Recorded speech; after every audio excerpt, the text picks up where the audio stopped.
Pour mieux jouer son rôle de coordination des interventions, pour une meilleure promotion des filières agricoles dans le pôle de développement agricole 7, l'Agence territoriale de développement agricole du pôle 7 convie régulièrement les projets-programmes à différentes sessions de cadre de concertation. Ceci en vue d'évaluer les actions qui sont menées au profit des acteurs agricoles.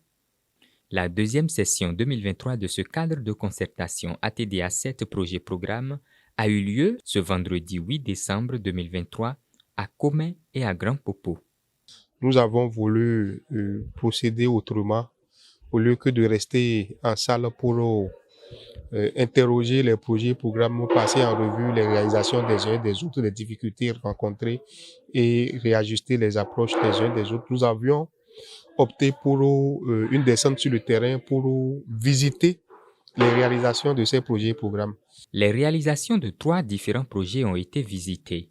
Il s'agit des appuis que le projet de vulgarisation de l'aquaculture continentale en République du Bénin phase 2 a offert à un acteur de la filière pisciculture.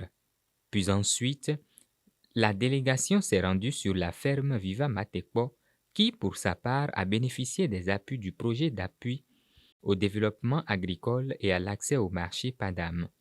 Enfin, cette visite de terrain a échoué sur l'un des champs-écoles paysans installés dans le cadre du projet Taïra. Sur le maraîchage, on a plus misé sur la multiplicité des champs-écoles. Rien qu'ici, vous avez 3 sites.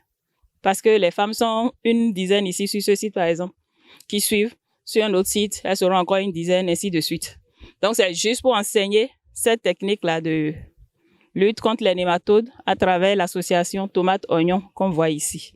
Je vais saluer d'abord l'initiative qui est très importante parce que on ne saurait faire les appuis en cachette. Il faut quand même les révéler pour que l'environnement, la commune sache qu'il y a certains appuis qui sont réalisés au profit des producteurs de cette commune. Il n'y a pas un point d'attention en particulier pour relever une certaine insuffisance. On a juste recommandé à ce que les acteurs maintiennent le cap dans l'observance de ce qui leur est conseillé dans l'utilisation des équipements qui leur sont mis à disposition. Et quant à nous, programme ATDA, nous allons également maintenir le cap de notre creuset de concertation pour que régulièrement on se revoit pour passer en revue ce que nous faisons et nous assurer que chacun est toujours engagé sur l'approche qui est retenue, qui est la mutualisation des ressources et des engagements pour une meilleure efficacité dans l'intervention au profit de la promotion des filets. L'expérience de ce cadre de concertation montre l'engagement commun de l'ATDA du pôle 7 et les projets-programmes pour une meilleure promotion des filières agricoles dans le pôle de développement agricole 7.